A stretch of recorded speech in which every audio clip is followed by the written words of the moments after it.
Good morning, everyone. This is Nikachu, Merfolk Master, and welcome December 22nd, 2020, Coffee and MTG, the morning talk show where we discuss all things Magic the Gathering. So brew up your cup of coffee and let's brew up the Magic discussion. First half, we do Q&A Magic discussion, and the second part, we do Decklist review. So if you got a 75 that you want to get passed on to myself and the community, get some feedback on it, we'd be happy to do that for you. So everyone, get ready for a great conversation as we do every single day. Welcome to Coffee and MTG. And as we wait for the morning fam, I can see that there's no spoilers here. Why is there no more spoilers? Where are those spoiler cards going? They're not going to me. I know that. I don't get spoiler cards. The best I can do is piggyback off of everyone that has already made a card. You know, I probably get, honestly, I get more views than some of those people who actually spoiled the spoiler card. The problem, you know, there's been some discussion actually on Twitter lately about the value of the spoiler. I don't value the spoiler card super high. Maybe for some people it might be worth more than others, but I mean, really, the most important thing is making good content on the card that once it has been released, because it gets disseminated really quickly. Oh, there's a spoiler video or spoiler article, and then all of a sudden MTG Goldfish has posted about it and has retweeted it everywhere, or I find it on Mythic Spoiler, and I don't even know where the hell it came from. I don't know where these cards came from. I don't know who spoiled Halvar or Kaya, but there's always opportunity for anyone to make content, make a video on any of these cards, or live streams. You can even do it live. Welcome everyone to Coffee and MTG. Ugly Hood Rat is first. Very proud to be first. Good morning, Frederick. Oh, you're welcome. Actually, it was a pleasure. I played Elves yesterday. Santa's Little Elves. Actually, it was a lot of fun. I regret not bringing those. Okay, given Death Shadow is such a beating, I really understand why you have that life gain card in the sideboard. That would have been so... I don't know if it would have helped. Maybe you could give me your opinion what the matchup is like, but anyway, that was terrible. It was just impossible to beat those Death Shadow decks. I mean, it's not even an attrition-based thing. I just died with cards in my hand. They're like really fast. Good morning, Albert. Morning, Magicus. Got to get your biscuits. Get your biscuits. Get your donuts. Whatever you need. Good morning. Start January 6th. But we got something. Oh, so there's no more spoilers until January 6th? Why do we have these? Where did these come from? Where did you all come from? You're like pre-spoiler season spoilers? It sort of looked like... I don't know. I felt like they were just unrolling the spoilers. If that's the case, that the spoiler season hasn't even started, then I guess we've got to wait longer. Morning, Steven.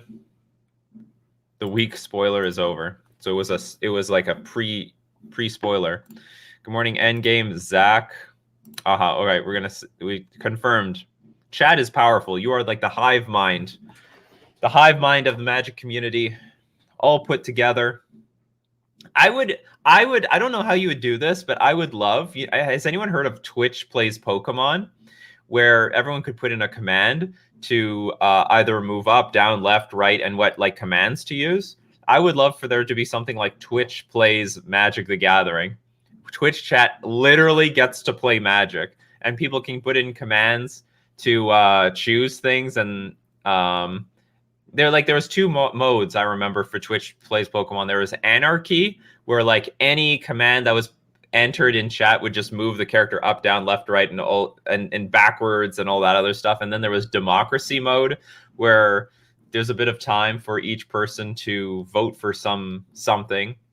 Maybe tap blue mana, play opt, pass the turn. But anyway, I would love to see a Twitch Plays Magic the Gathering. Playing Elves again this week? No, you will not see me play Elves for another year. Got to wait a year for Elves again. Or you will see the replay. Don't worry, there will be a replay. You'll find it on Nikachu MTG streams. Welcome everyone from YouTube, both my YouTube channels and Facebook. Papa Joe, good morning.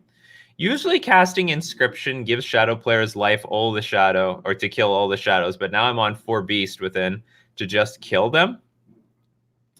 But I think you'll still die to the 3/3 creature. I really like, I mean, I don't know the other purposes of your Beast Within. Maybe there are more applications than just the shadows, but I'd still be pretty concerned about giving a shadow player a 3/3 creature and sinking 3 mana to do it too. Good morning, Luke. News for mono black vampires? Sorry, I got no news yet. I wouldn't mind revisiting that sometime over the holiday season, but haven't looked into it. Do you know when lockdowns will ease up again in Canada? Very unlikely, especially since Ontario is starting to go more into lockdown. Manitoba also more into the lockdown. Gotta wait for the data to show that it looks like you can ease it. Twitch plays Magic would be crazy. I have no idea. You probably actually just give them a burn deck, because otherwise, like some decks might take too long. You'll time out. I wonder if they'll make another 2-mana Tybalt, but he's good this time. Yeah, try to even the odds. Like all these other Planeswalkers, they got so many good abilities over so many years. Tybalt gets dick all. All these Tybalts are basically unplayable. Maybe they'll finally give a good Tybalt. My favorite version was Goldfish Plays Pokemon, which used a interesting. Okay. What are you doing? Oh, Salute is knocking stuff over. Hold on.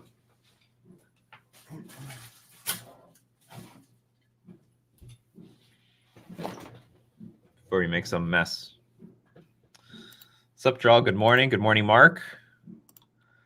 I have a deck I really need help with because I want to start on Moto, but with a minimal budget. Well, what is the deck? Oh, you, well, I mean, I have some budget videos, but you can submit it for Decklist review if you really want to try to, like, and of course, mention that it's a budget deck.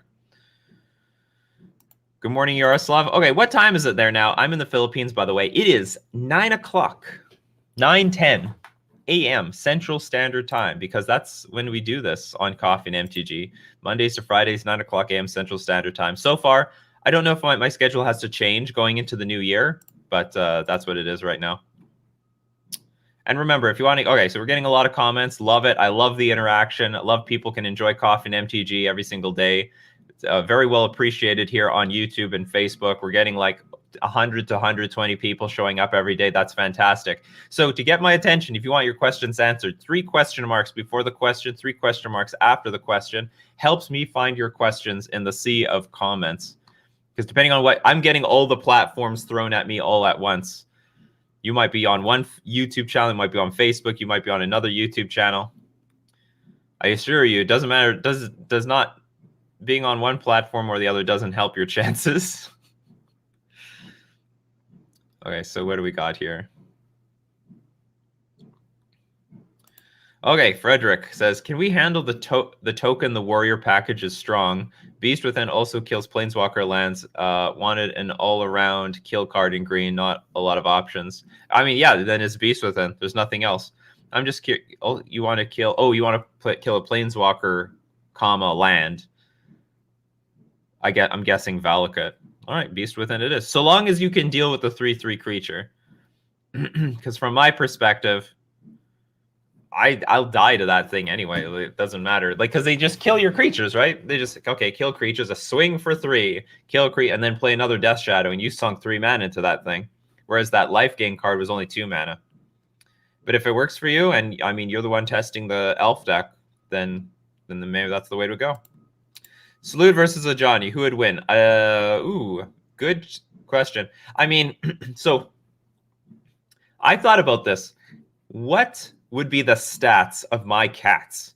I'm gonna guess a Johnny. A Johnny's just a much bigger cat than Salute. Salute is small, very small cat.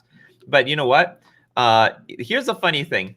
Salute and Chubby Meatball, they fight all the time. Because Chubby Meatball likes to fight for fun. It's not that she's angry at Salute. She just likes to fight. She wants to start some shit all the time. That's just how she is. And Salute doesn't want to fight. Salute doesn't want to do shit. He wants to just mind his own business. So here's the deal. It's like, I was trying to decide how, but here's the deal. Chubby Meatball's the one with all the wounds at the end of the fight, as strange as that is. She's always got some like gash around her face and fur missing and stuff like that. Salute is untouched. No wounds at all. Nothing. So I think the stats I give are Chubby Meatball is a 1/2 cat with haste and attacks each turn if able. Salud is a 2/3 with double strike, but with defender. So it's what got Chubby Meatball must attack each turn if able, an unstoppable force, and then we got this unmovable object with defender and double strike. Although it doesn't necessarily say you have to block every single turn, but every turn blocks. So Salute is really strong. It's just that he doesn't like to fight, and Chubby Meatball starts stuff up all the time. But between Salute and Ajani, no, not a chance. I think Salute still loses. You're 14 hours ahead. You are in Asia. That is correct. Returning to MTG after a year hiatus, what are the biggest things I missed out and should check out? Oh my god. Well, Uro decks are a big thing. Okay, the best decks are this Prowess. So you might have remembered Mono Red Arc-like Phoenix. It has evolved to something called Abosh Prowess, and it's a really good card advantage engine. It's like Faithless Looting didn't leave us. Faithless Looting is still in the format in the form of Seasoned Pyromancer. Oh, by the way, Faithless Looting and Mox Opal got banned. The control decks all are based around a card called Uro. And there's a bunch of combo decks. And the Titan decks rain terror over the metagame. And Death Shadow. Death Shadow now has 2 Death Shadows. So anyway, enjoy coming back to Modern. It's insane. We're moving into a combo winter, in my opinion. It's all combo now. Oops. Do you think we'll get a repeat of next year when the year starts? We can get Field of the Dead banned like Oko earlier this year. Field of the Dead, however, has been in the format for a while. I don't know if they're going to ban it so quickly. And of all the cards to get banned, I would bet that's much lower on the list than other cards. If there's anything I would think is getting banned first, it's, like I said before, it's going to be Uro and maybe one piece of the Titan decks. Which could be, by the way, Field of the Dead. That could be the case, because that card is being played in both of them. Hey, Lantern.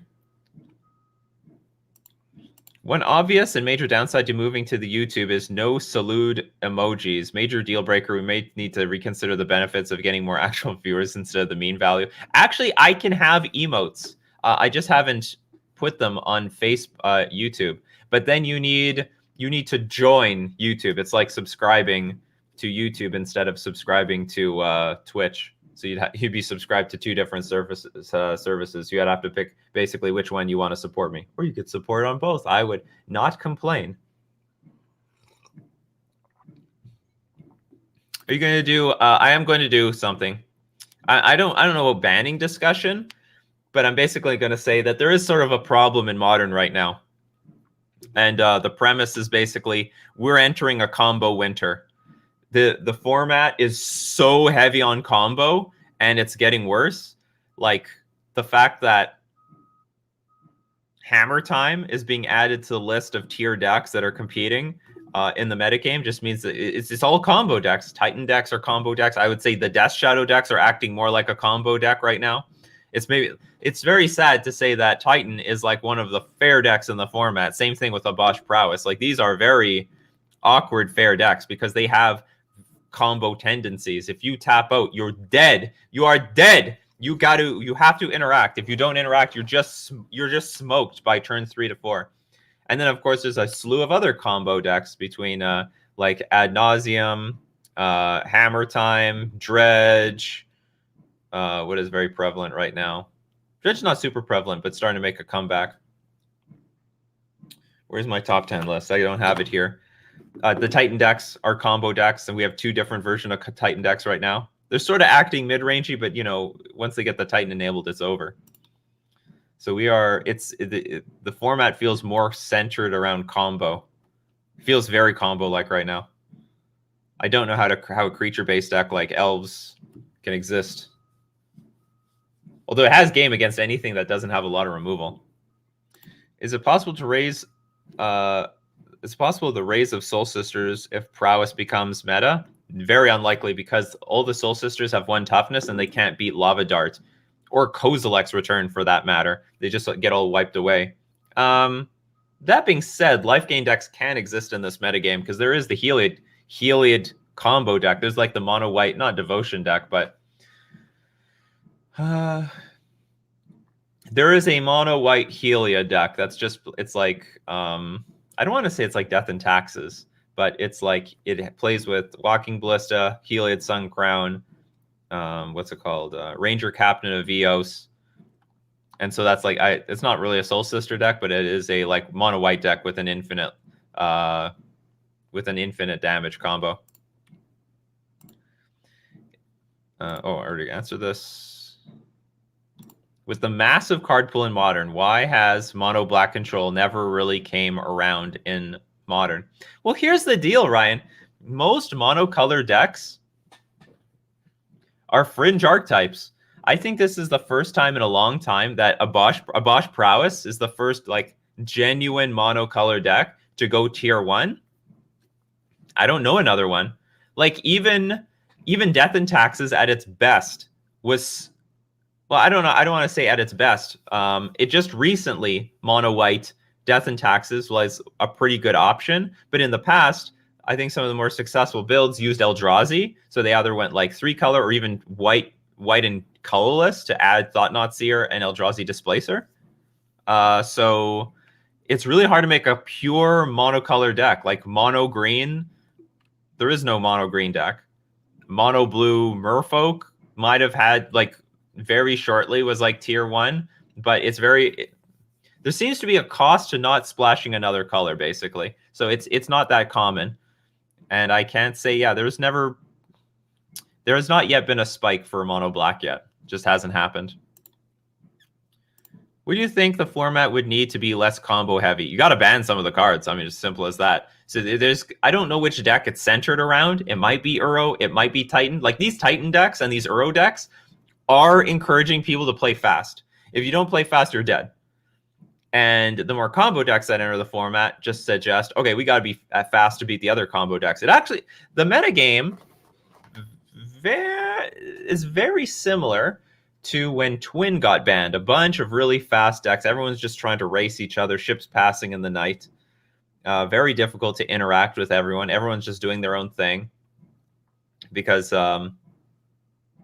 what was one of the decks anchoring it at the time? I can't remember. Eventually, Death Shadow became very prevalent and that stabilized the format. But Death Shadow itself was more of a mid-range deck at the time, and that was okay. It was not super fast. It was powerful. It was faster than Jund, but it was not super fast. The Death Shadow decks today are just outrageously fast. They always have 2 to 3 Death Shadows available, and you kill them, they come back with Luris. It's stupid. So I don't know what we do to slow everything down. Ban something from Titan, ban the Uro, ban one of the Death Shadows. But the format needs to slow down. It's because it's turning very combo-like. I don't know if anyone else can share the same opinion, but do you feel the modern metagame is healthy right now, in spite of what you said? In some cases, in some sense, yes. It's still pretty diverse. There's a lot of new stuff coming out. Like Hammer Time is... Think of all the new archetypes that have been built recently. We got Abosh Prowess. That's a very genuine, new, fresh, creative archetype. This original archetype. Hammer Time, very new original archetype. Reclaimer Titan, new original archetype. Like, that's very impressive. We have so many new original decks created out of nowhere. People say, well, there's like there's like nothing new to be made in Modern. It's stale, and people are just adding newly printed cards to like old archetypes. These are like genuine new archetypes. This is new stuff here. And also, I think the lack of both graveyard hate and artifact hate in people's sideboards has opened up a lot of room for people to play old decks. Like Hardened Scales Affinity, I'm starting to see get played more and more often. There's just not enough artifact hate out there. Who's running Stony Silence? Why run Stony Silence or Collector Roof? Who's running these cards? So actually, in the grand scheme of things, it is a pretty healthy meta. It's pretty diverse. Even when I play in the challenges, I'm playing against... If I play 7 rounds, I generally play against at least 6 or 7 different decks. So it's still pretty diverse. It's just a very, we're turning into like a combo centric. It feels very combo centric to me. That's all. I am so ready to say goodbye to Primeval Titan. You're not the only one. Good morning, Niels Nielsen. And you're back to Niels Nielsen. All right, what did I miss? Did I miss anything here?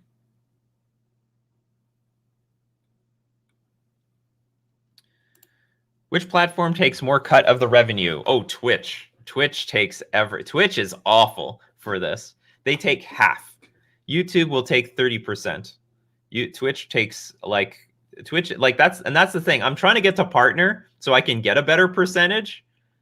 And that'll only happen if I've got an average of 75 viewers on Twitch. And that's why Coffee and MTG moved here, because I was only getting like 35 to 45 people on average in the morning. We're like, well, this is too low. This is hurting my chances of getting partner on Twitch. All the other Twitch takes the highest cut out of every platform that I use, hands down. Will the new America DMCA law would affect you? Not really. I don't use any copyrighted stuff. I would like to experiment with some stuff like that. So maybe it will affect me in the future when I experiment it with. But for the most part, I don't use any copywritten like music or video or anything like that. Although I have a long time ago when I played like Mario Maker for the Wii U on one of my videos, I got like a copyright strike because you could hear the Mario music in the game, which was stupid. Nintendo is really harsh on this crap. Splinterfin versus Splinterfin 2.0. I think Splinterfin is probably the real Splinterfin. Splinterfin 2.0 is a little bit too gimmicky for me, but I didn't experiment with it too deeply. Beauty of Shaper Sanctuary. I think all the creature base that can play green need it. Idea came from you and M. Hayashi. Oh yeah. The Shaper Sanctuary is definitely a thing. It helps a lot. It at least makes it a game. Speaking of Lava Dart, I found out M. Hayashi didn't play it in his deck for a few weeks already. Interesting. He maybe finds that he has enough removal, or the metagame just doesn't need it anymore. M. Hayashi is the person playing. Well, M. Hayashi also, though, adjusts the deck constantly. So he's tinkering around with things. So today there might be no Lava Dart. Tomorrow there might. One day there's no Bone Crusher. One day there's Bone Crusher Giant. One day there's no Bone Crusher Giant. You know, he's the type of person that likes to try out a lot of stuff. Thoughts on Soul Herder? The solid tier 3 deck. I do not see Soul Herder anywhere. But check out Merfolk Joe if you want that Soul Herder content. It's I don't know why it's not so successful. Honestly, it had some success at one point. Gabriel and Nassif actually like made this thing like really good, and maybe it had surprise value. I don't know, but it won like I'm pretty sure it won a modern challenge. So there's something to the archetype. I don't know why it's not so good right now. Maybe because we're moving to a combo metagame. And this is not a combo deck, it's a super value deck, but value doesn't matter if you're dead by turn 3. So that maybe that's the case. Like it's if you can't grind out the Soul Herder deck. The Soul Herder deck will grind you out, but does it have the tools to beat the combo decks? I don't know. I'm just speculating here. Why we're not seeing so much Soul Herder. There's definitely an engine there. Maybe it's just not well positioned. That's all. Elves has won many GPs. It's like won multiple GPs. At least one, I think 2. Do you think Uro should be banned? Yes. Because apparently no one can adjust to it. I don't really understand why no one wants to play Graveyard Hate. I guess because they want to use the graveyard themselves. How do Valakut and a Field of the Dead decks lose? You race them. You combo them out. Simple as that, basically. You got to beat them fast. Get them really fast. You have to be ultra fast. Because, or you have to interact with their Titan. Make sure that thing never sees the light of day. Or if it does see the light of day, you can tap it down infinite times with, like, I don't know, Cryptic Command or something. More counterspell and good bounce stuff could slow down the game. The problem with the counter spells is that a lot of them are clunky. So like all these really good decks. Okay, let's take Hammer Time for example. It like spews out a bunch of 0 mana cards. Memnite, Ornithopter. I mean, we can like pull some up. We got like Memnite. We got Ornithopter. And like the Sigarda's Aid, 1 mana, Colossus Hammer. They're all like 1 mana, 2 mana cards. So your like interaction, if you want to beat this deck, has to be more at 1 mana. A lot of the counter spells are at like 2 mana, you know, like Mana Leak, Deprive, and then 3 mana Archmage's Charm, 4 mana Cryptic Command. It's too slow. It's too slow. And even bounce. Some bounce could be okay. It depends. Like, I don't mind bouncing a creature. Like, if you have Colossus Hammer on a creature because of Sigarda's Aid, and then you can bounce the creature, that can be okay because now they can't equip the Colossus Hammer in the future. So, I mean, that's something. But, like, bounce is like, okay, you bounce.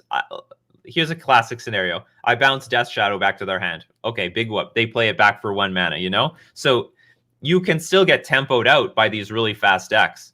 Like, look at all the decks that are like everything's operating at like 1 mana, 1 to 2 mana. You look at that Death Shadow deck; it's just 1 mana, 2 mana cards. It's crazy. Same thing, more or less, with the Prowess deck: 1 mana and 3 mana cards, I guess. What happened to the red-black Lurrus Prowess deck? Still seems solid, but it got buried in obscurity because Scourge of the Skyclaves came out.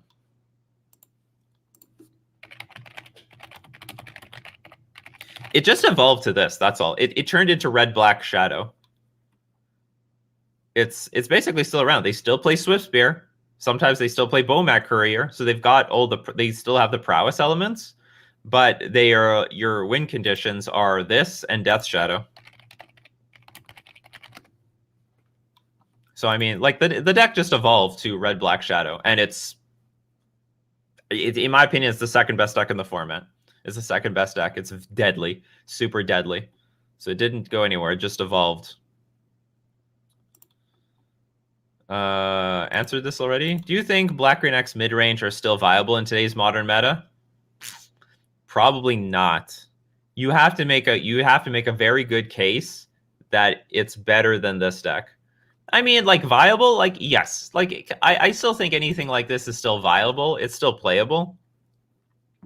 I play Merfolk, for example, so I'm still playing what I think is, and I can still win with it.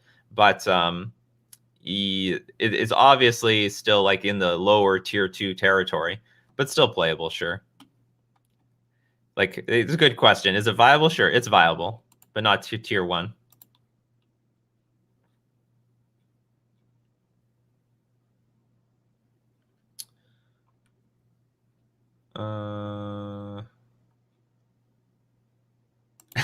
Question versus comments. Well, the question marks help me find your questions because I get a lot of question marks. What's with this question format? Because from my perspective, people are sending me comments from YouTube and Facebook and my other YouTube channel. So it just helps me find the important stuff that you guys want to talk about. Oh, morning. Congrats on the no lords list. Well, there are lords, but not the Island Walk lords. I don't know. Maybe I can quickly pull this up. So I went, spoiler alert, I went 5-0 the other day with a, here it is. Okay, I went 5-0 with this list. And I can give you the deck tech here. I have suspected Lord of Atlantis and Master of the Pearl Trident are the weakest cards in the deck. And actually, now that I went 5-0 with this deck, I realize why. Island Walk, it's still sort of relevant because of the Uro decks, but for the most part, Island, like Spreading Seas, as we see, like I'm not high on Spreading Seas. You see that I've been splitting them up. There's not as much Tron as there used to be. You can't mana screw anyone anymore. A lot of combo decks. So Island Walk, because it's not so relevant anymore, turns your Lord of Atlantis basically into Merfolk Mistbinder. So if there's no islands, if Island Walk doesn't matter so much, come on, let's go. Let's see this Merfolk Mistbinder. My Lord of Atlantis and Master of the Pearl Trident is basically a 2/2 Lord. Basically. Is that any good in this format? So I said, okay, I wanted to make a new deck that had as much controlling elements against combo. We're talking Chalice of the Void, Deprive, Force of Negation, maybe some more cards, while simultaneously being as interactive as possible for the Death Shadow matchups, because I'm just getting murdered here. I can't afford to play like Lord of Atlantis, let it die, and nothing happened. I want to at least use Trickster, or at least use Harbinger of the Tides, or at least set up a Chalice on one, so when I play Harbinger of the Tides, I can bounce the Death Shadow, and you can't play it again, because it's locked out with Chalice. And I've been losing with Chalice in my deck, because I'm playing with Chalice, but I'm not playing with Harbinger, so I can't bounce the permanents that got underneath the Chalice. So I just said, okay, instead of building this deck with Lord of... Like, usually I have, like, 4 Aether Vial, 4 Silver Gill Adept, 4 Lord of Atlantis, 4 Master of the Pearl Trident. I started backwards. I want all this much counter magic. Now I want this much interaction. I put in the Harbinger. I put in the Trickster.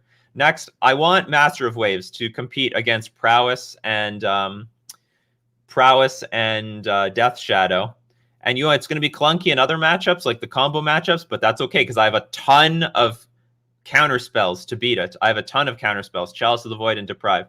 Okay, I need copies of this Master Waves. I'm going to play with 4 Glasspool Mimic.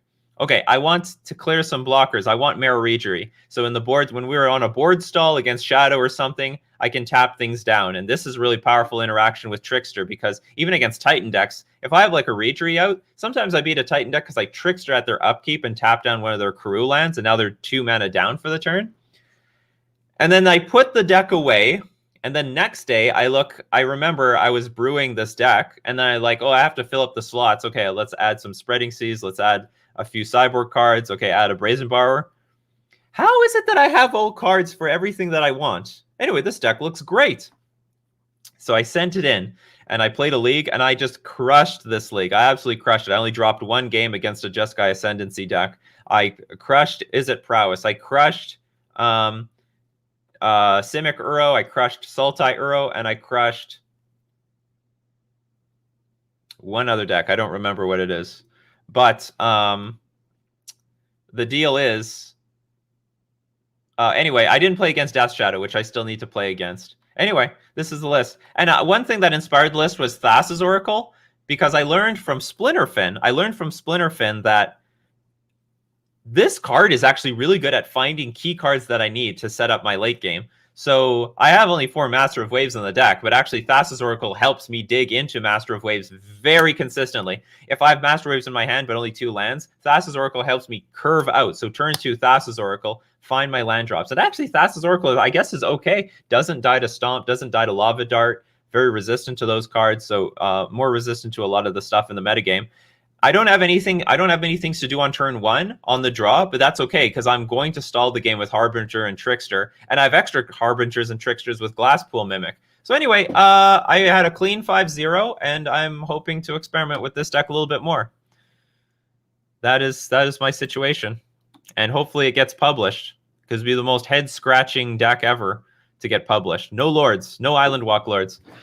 Which then makes, I will admit, it makes the Spreading Seas a little bit dubious. I didn't realize that in the end, because I think Spreading Seas was one of the last cards I put in the deck before I ran it in the league.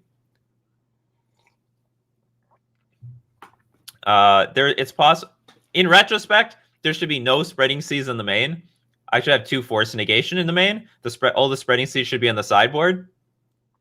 And then even then, maybe some Spreading Seas should be Damping Sphere to deal with Tron. But the thing is, Tron, Eldrazi Tron, and Mono Red Prowess, the most dangerous card in that matchup, or no, not just the Tron lens, but also Blast Zone, and Damping Sphere doesn't do anything against that. Anyway, that's my deck. I hope you guys enjoyed it. Yeah, this no Lord. Hey, it has Lords. This is Mareregery is a Lord. Master of Waves is a Lord for Elementals. So we got Lords. I still get Lord hands. Like, you go Regery, Glasspool copy. Big game. Would you consider Gemstone Caverns to have? Yes. I could consider it, but I'm not for now. Card advantage matters. Yeah, there's Relic in here.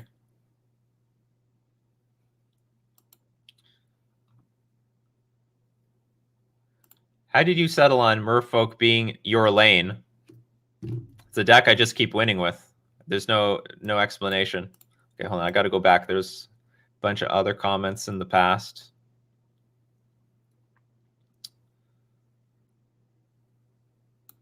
What do you think about the... I don't know. Okay, why are some Oops All Spells list running a single swamp in the sideboard? I don't know. I think it's... I think it has to do with... Can someone answer this? I wanted to say I used to know the answer, but I wasn't sure. I think it has something to do with Ghost Quarter.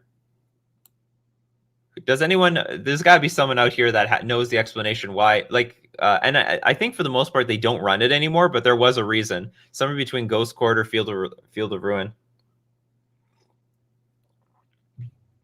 Oh, maybe Cleansing Wildfire. So we got maybe Cleansing Wildfire, Field of Ruin, Ghost Quarter, and Path. Because like their mana is sensitive because they don't have any basics. Because people board in Wildfires and Ass Trophies. There we go. They're playing around this stuff. They can't combo until they get Ford, though. Cleansing Wildfire. So there's a lot of... So, I mean, Ghost Quarter is basically Wasteland against that deck. And any of those other cards. So they can be choked on mana and lose. No, well, it's not a high-risk play. They don't need to fetch it out because the opponent's going to help them. Cleansing Wildfire. Okay, now get my land. Like, that's the purpose of it. But and I think you can still win, even though they do play it. Like, also, welcome, Willie Hall. You showed up on YouTube, Willie Hall. You showed up on YouTube. You went out of your way to be here. It's not like you opened up Twitch and then saw all your favorite Twitch channels. Everyone keep the Will... Well, you have a YouTube channel, so everyone keep Will Hall in your mind. He's got a YouTube channel. Plays everything. He's like a variety streamer. But of archetypes.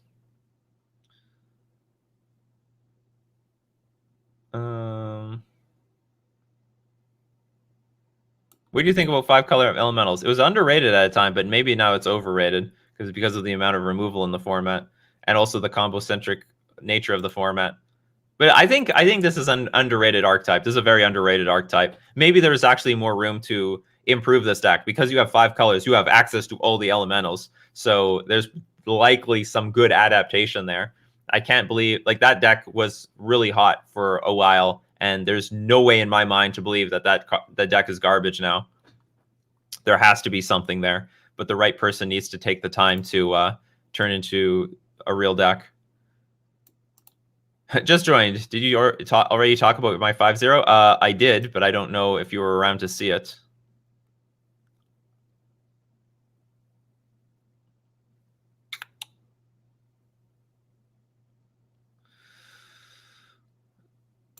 Okay, what do you think about Duergar Mine-Captain, Paradise Mantle, and Magda Brazen Outlaw combo? Is it viable in any way? I have no idea what you're talking about. Okay. Duergar Mine.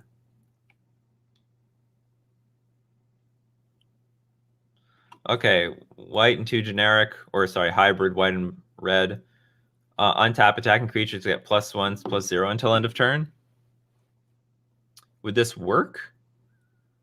And Magda? Brazen. Whatever draw few comes. I would say this combo might be tough. There might be... Hold on, well, like, what's the kill here?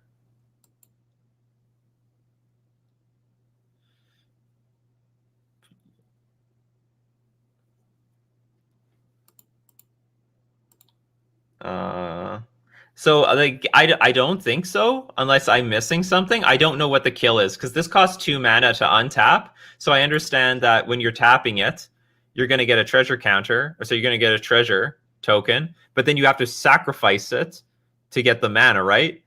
And Paradise Mantle will add a mana, so you use both the treasure and this to untap. Oh, attacking creatures gets +1, +0. Oh, so you do have infinite, right? Yeah, there's something here. There's something here. I think there's something here. Yeah, you create infinite power, right? You don't even need a Thassa's Oracle. You just need... Oh, actually, it's a bit worse. No, you know what? This combo's worse. See, with the Paradise Mantle, with the Merfolk one, I only need 2 cards, essentially, and I get through my entire deck. If you have Paradise Mantle in this card, you don't have infinite untaps.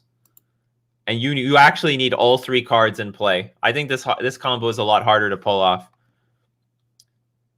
I think this combo is a lot harder to pull off. I mean, it's a combo, but it's more fragile because you literally need 3 cards on the battlefield to make it work. Whereas with Splinterfin, you only need 2 cards.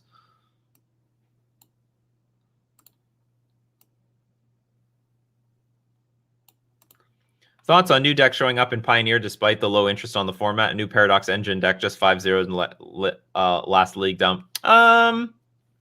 My thoughts are there's probably a lot of room to playtest new stuff, but I don't know if it's going to survive in the long run, only given that I don't think a lot of the tougher Magic players are playing that format right now. It's sort of running low under the radar, which is good for experimentation, and I'm sure some of those decks are going to end up being tier decks going into the long run, but I don't know which ones. Can't tell. Could be that Paradox Engine one. A lot of when the pros have taken their eyes off of a format, there's a lot of room for some creative deck building to see what new ideas can come up. And make no mistake, those pros are going to come back, and all those hardcore grinders are going to come back to the format, and they're going to be like, hey, maybe maybe the Paradox Engine deck is good, but it could be better. And they'll take it to that tier 1 ranking. It's sort of like Hammer Time. It adapted a little bit when it was put into the hands of the grinders, and it's still a successful deck today.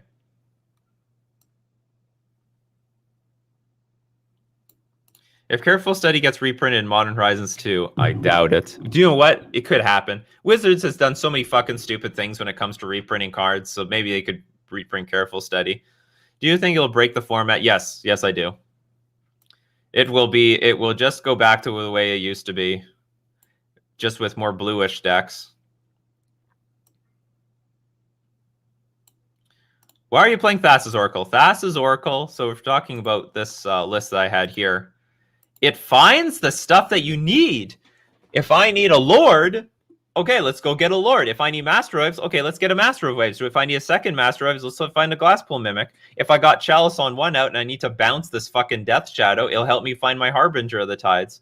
If I need a counterspell against this control deck, it'll help me find the counterspell. Like, it just gives me what I need. And you know what? The 1/3 body, oh my god, I wish it was 2 power. If Thassa's Oracle was a 2/2 creature or 2/3, I think this should be OP.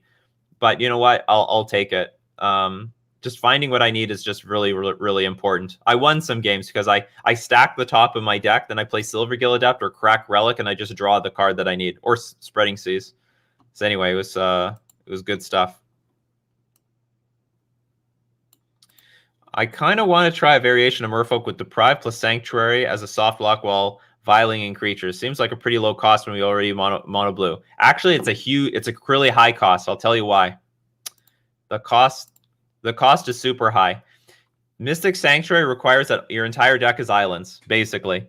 So if you want to run Mystic Sanctuary, you can't run Mutavault. You can't run Cavern of Souls. I play tested Mystic Sanctuary, and does it hurt when you got a Cavern of Souls out and you want to get this Mystic Sanctuary in play? It'll come into play tap so often. The odds that you have 4 islands is like zilch. You would have to build your deck with only islands. That's it.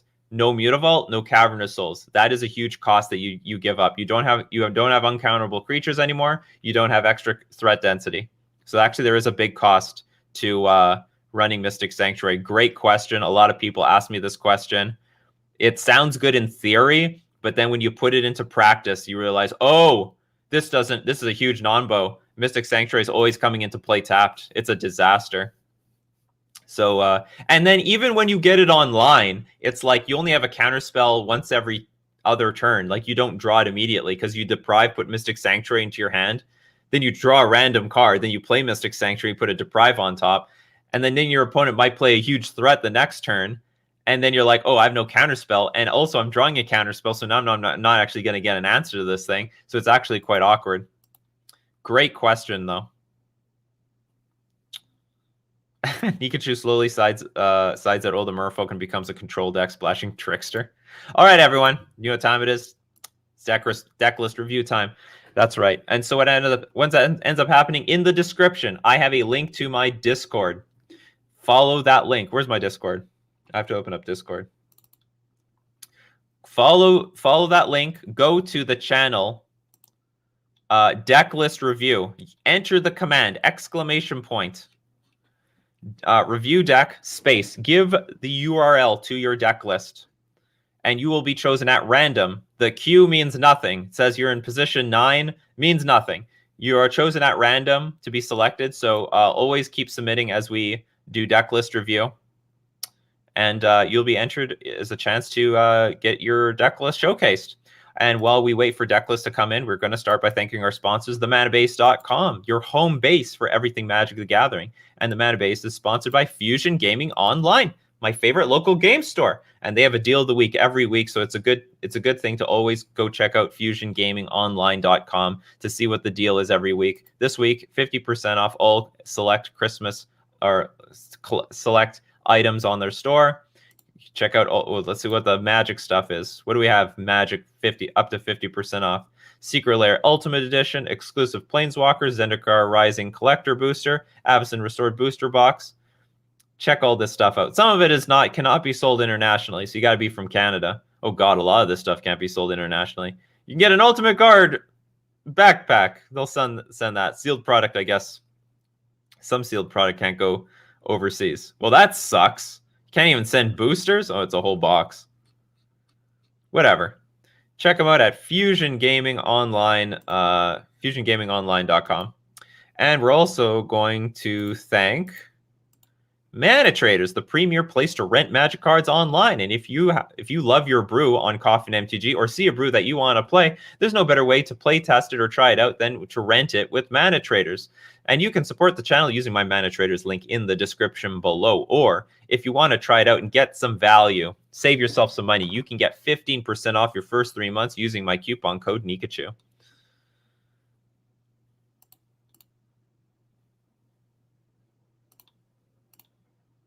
Where's my deck list? There we go. Okay, so let's start reviewing to some decks. And by the way, you can still submit decks.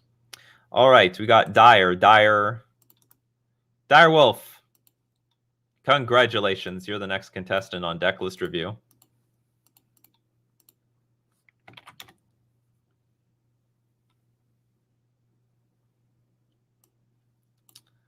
Oh, okay. So we've got another elf deck here.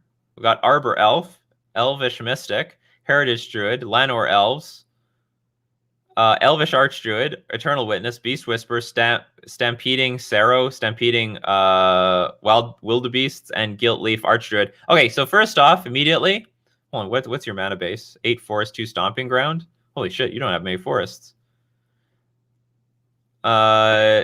Still, okay, hold on. Do you play the spell land? Huh, you don't. Okay, I guess you can actually get away with Arbor Elf. Do you know what? I still wouldn't use Arbor Elf. Or I don't know. Do you have an option? Maybe you don't have. Maybe you're using them all. Oh, sorry. You have to use Arbor Elf. I was thinking, why are you using Arbor Elf? You should use Elvish Mystic, but you got this here already. Needs more gliss. Not enough Glistener Elves in this elf deck. Why don't you, Willie? Why don't you rename all your Infect decks to Elf decks? They're all Elf decks. Yeah, Arbor Elf comboing with Utopia Sprawl. Okay, I was mistaken. This is not an elf deck, really. I guess that it has elves in it, but it's really just a mono green plow under deck. It's basically mono green Ponza. Or I guess it used to be called a Tooth and Nail deck, but you're not running the Tooth and Nail combo. You're just playing with Primal Command, which is totally fine. Nah, Infect decks are rogue decks. I guess so. 8 Forest, 2 Stomping Ground. So you have a slight bit of red for Blood Moon. Well, that's pretty sick. 2 Boil, Crumble to Dust. Okay, so first off, I think this is a sweet deck. This is pretty cool. So it's mono green Ponza instead of red green Ponza. Although, well, I guess you got a slight bit of red in the sideboard.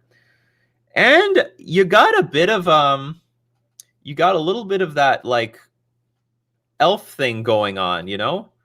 So I mean, you could win with the elves.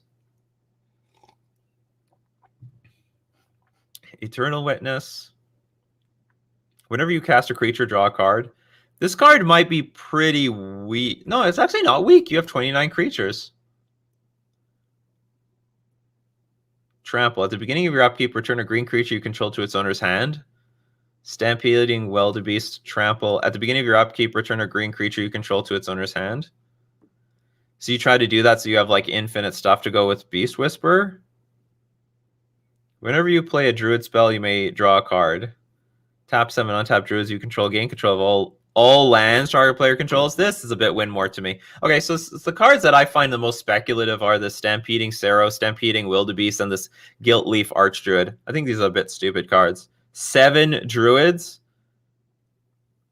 1, 2, 3, 4. Holy crap, they're all druids. I never even noticed.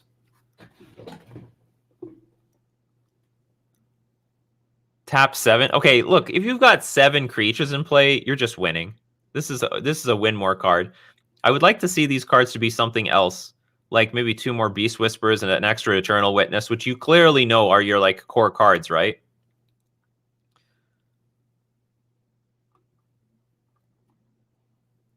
Oh, Stampede. Well, it's a one of though. I think it's just too fancy. Like if the opponent's not interacting with you, I think this is just so fancy. Maybe it's an engine. Okay, how about this? If one of these was good, then just choose one. At the beginning of your upkeep, return a green creature you control to its owner's hand. Is this the same thing? Oh, that's interesting. It's like an identical card. You return. It's identical, just so it's a slightly different name. I think the win condition should just be elves. You blow up all their stuff, and then like this is a pretty crappy win condition in my opinion.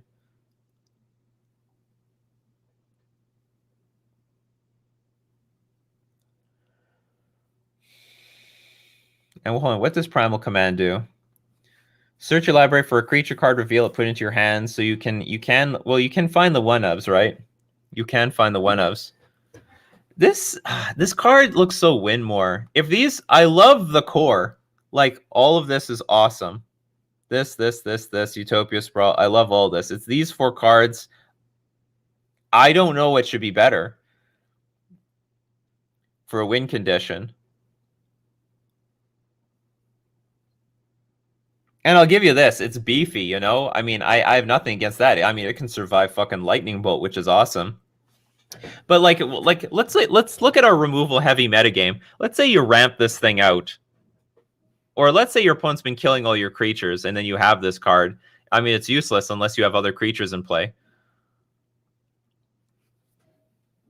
Why don't you host your own tournaments with your own ban list? Because that requires too much time. I would love to do that, but I can't do that. I don't even know if I would do that. I would just use the normal ban list.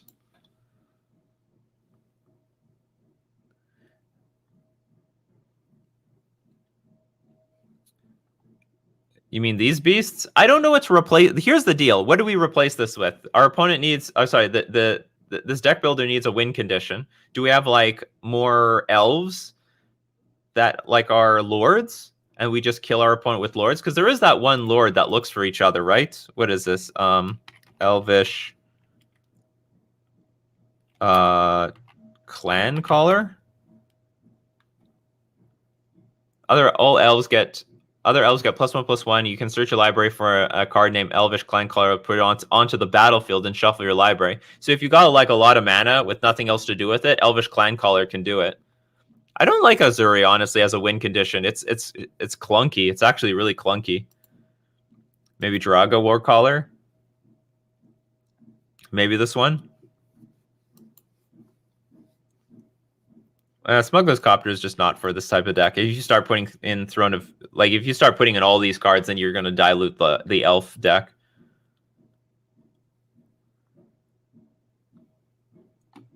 So there's also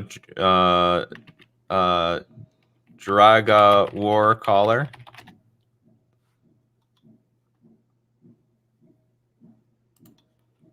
So anyway, because this can also be a lord with a lot of mana.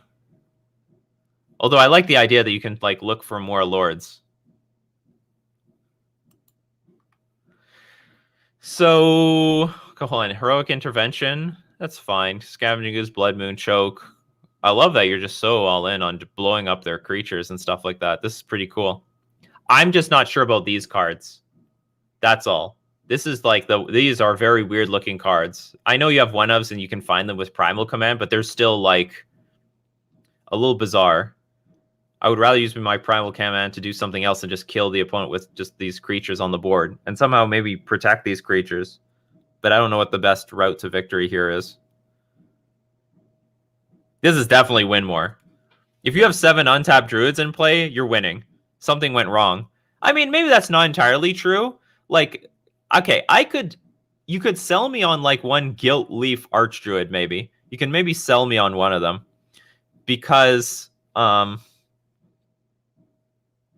can you sell me on one of them? Is this an instant? No, it's a sorcery. This is good against Uro decks. Because against Uro decks, they don't necessarily always wipe the board. They'll like let you have a big board and they just keep tapping it with Cryptic Command. But then at some point you play this Gilt Leaf Archdruid, and then all of a sudden, you know, they're going to lose all their stuff. But they could still path it, I guess. Elvish Champion. Well, there's better lords than Elvish Champion when you have this much stuff. Anyway, that's my opinion. That's the best I can do. I think it's a cool list, though. I think there should be more lists like this. Ideally, it would be nice for it to. Ideally, it would be nice that it's a card that's pretty good by itself, because you are going to you're going to have to fight through a lot of removal. And maybe one card that's missing from the sideboard, maybe instead of Heroic Intervention, because I don't think there's a lot of sweepers right now. Oh no, that's not entirely true. The Kozilek's Return is a serious thing, but you might want to have. For example, Shaper Sanctuary in your sideboard. Shaper Sanctuary, I think, would be really good at protecting yourself against like those decks that have infinite removal. Anyway, good luck with the deck. I think it's a sweet list. I think this is a really cool list. Maybe that inspires some people out there. Okay, let's get to the next deck list. Ben Arm. Devoted Devastation on a budget. Thank you very much for telling me it's a budget.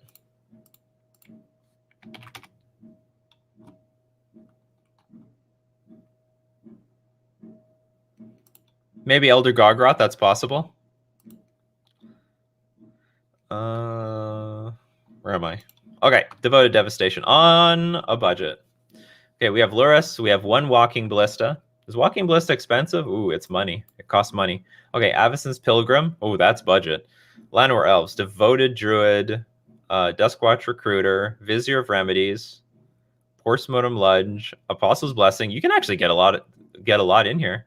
Ladimri's Call. Court of Calling. Lead the Stampede. Mishra's Bauble. Holy shit! You can get pretty far on a budget. Branch Loft Pathway. Fortified Village. Razorverge Thicket. Hold on. That's a good one. I'm telling you, people, these lands are going to show up in people's lists on a budget. Yeah, where's Laplacian when we need him? I think this is a great card to have on a budget. ETB, you may reveal a forest or plains card from your hand. If you don't, it enters the battlefield tapped. I don't like this card. Because you don't have that many. Hold on, it can be a Temple Garden. Yeah, I don't think you have enough cards. I think you have only you only have 10. I think that's too few for this card. But Razorverge Thicket is expensive. Snow-covered plains. Whatever, we're on a budget. I guess this is the best we can do because these are really expensive. You have one Windswept Heath and one Temple Garden. You know, okay, if you're on a budget, honestly, like, do you need to fetch anything? You'd be better off selling your Windswept Heath and get yourself 2 Temple Gardens and replace one of these fortified villages. Seriously. This costs more than the one. This costs more than the one Temple Garden you're trying to fetch. And what if you have the Temple Garden in play first?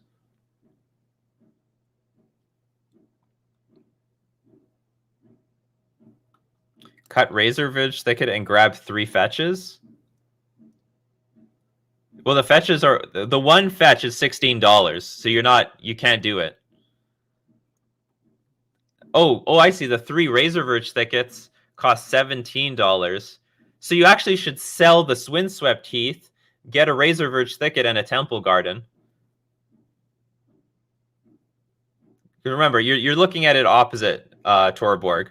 It's the one fetch land costs a lot of money. 3 Razorvidge Thicket costs like on total $17. Let's look at this card. How much do you cost? Yeah, you're only $6. So that's my budget strategy for you. Sell the Windswept Heath, get yourself another Razorvidge Thicket and 1 more Temple Garden. You can afford it, and it will make this card even better because you'll have more plains and forests in your deck. Yeah, it's just the combination of all 3. So 3 Razorvidge Thicket, $17. 1 Windswept Heath, $16.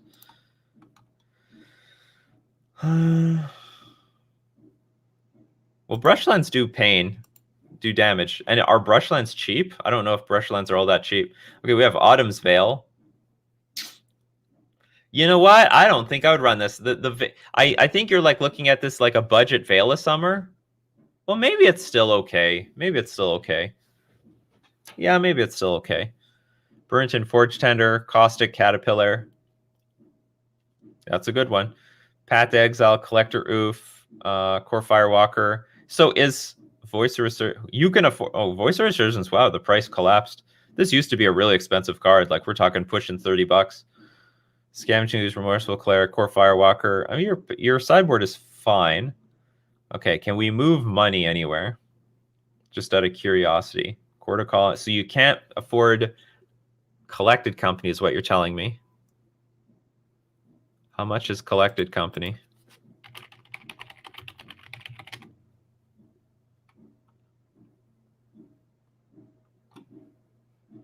$10. It costs money. Costs money, doesn't it? Okay. Anyway, I think this is a cool list. I think this is pretty cool stuff. It's budget. I think it's pretty balanced. 20 lands looks okay. Llanowar Elves, Devoted Druid. You at least have you're all in on these combo pieces. Lead the Stampede. Maybe we need one more Lead the Stampede? Or maybe not. Yeah, we need Laplacian here. That'd be pretty cool. Okay, well, so what does the community say?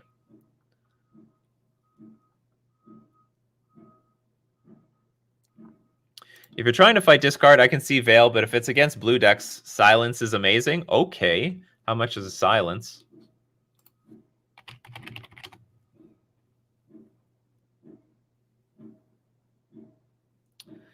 Your opponents can't cast spells this turn. That actually might be a good upgrade.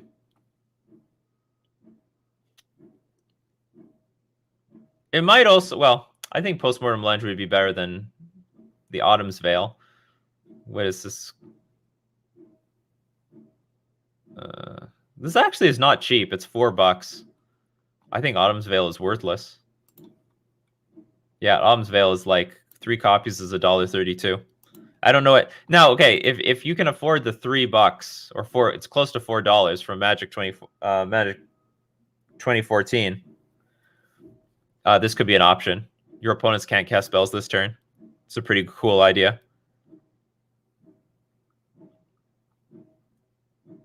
If you want strictly blue hate, Guttural Response is an option.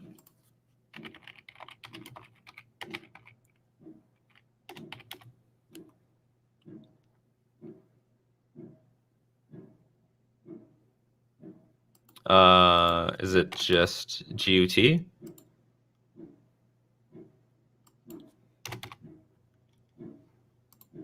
Oh, it's double T. Counter target blue. Oh, that's blah. A little too narrow, in my opinion. You mean Dramoka's command?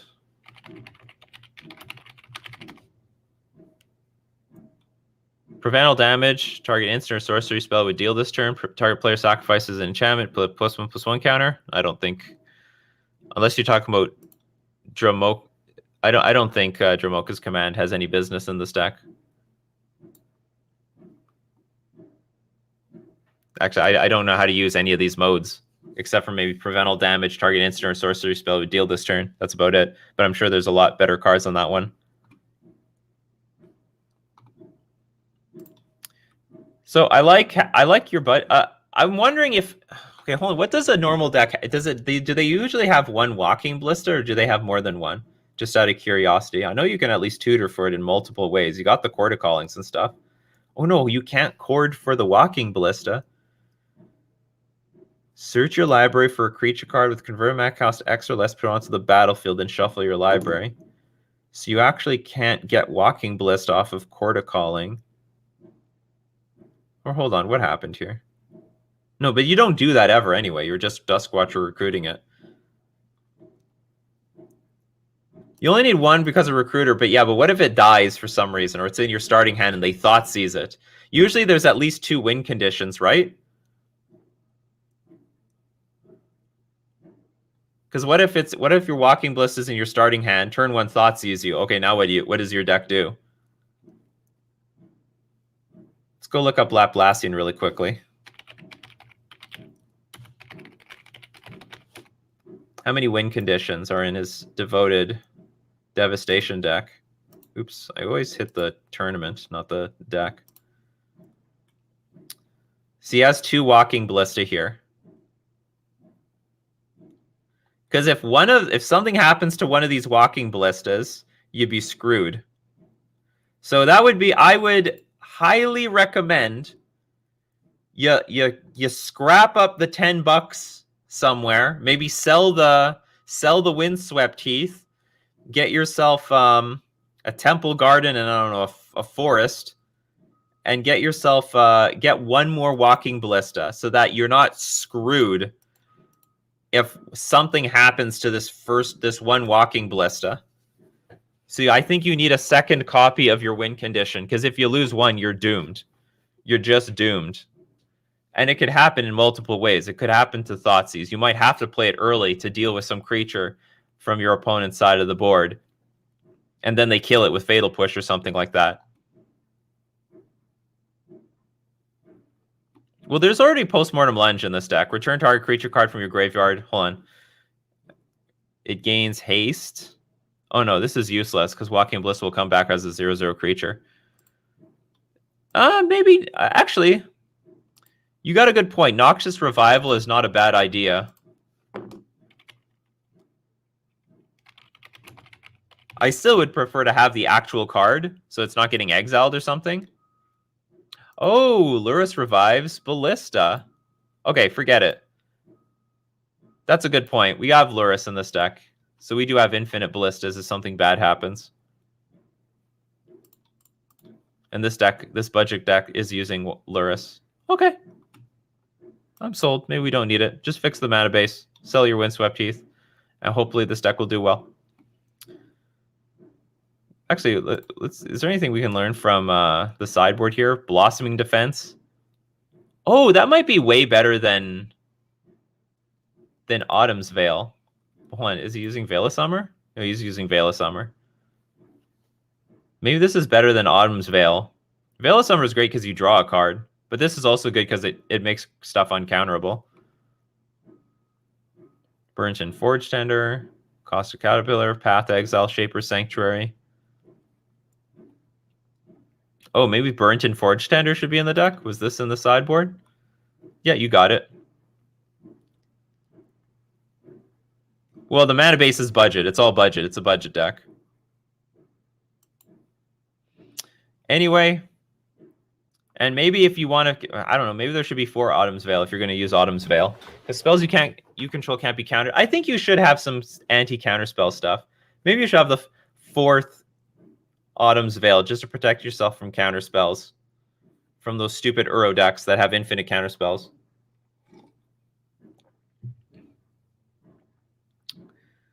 maybe remove a collector oof. Sorry, not collector. Remove core firewalker or something. What are you doing? Laplacian, what do you do? Holy crap, Finale Devastation is insane amounts of money. $87? That's crazy. That's crazy. Who's going to pay that much money for a tutor? That's crazy. It's crazy stuff. Anyway, those are my recommendations. I hope some people you got some inspiration from some people in the comment section. Thank you very much for submitting the list. Good luck playing on a budget. Budget lists can win. All right, it can, especially at an FNM level. I mean, a lot of stuff. You don't need the most powerful cards to still have a good time and still win. It's still possible. Anyway, that's going to be it with Coffee and MTG today. I'm not going to be streaming gameplay today. I'm going to try to do it tomorrow. I have a lot of little things that I want to catch up on today. But if I didn't get to your comments or questions, don't worry. We do this Monday to Friday, 9 o'clock a.m. Central Standard Time. So if I didn't get to your deck list or your comments or questions, just show up another day at Coffee and MTG, brew up another cup, and be part of the conversation. And of course, if you want to support the channel, I'm probably going to get a buy button on YouTube, or the join button for anyone who's not a fan of Patreon, patreon.com/NikachuMTG. But also, you can also subscribe to me at twitch.tv/NikachuMTG. You can even use your Amazon Prime. All you YouTubers with those Prime memberships, just leaving stale and cold. Believe it or not, you can support streamers for free if you have Amazon Prime. Link your Twitch and Prime accounts together, and then subscribe to them. They get money. They get Jeff Bezos's money, basically. So, yeah, thank you very much, everyone, for joining me. Had a lot of fun, a lot of good discussion, and good luck to everyone. So, as usual, keep brewing that coffee. We'll keep brewing up magic. See you next time.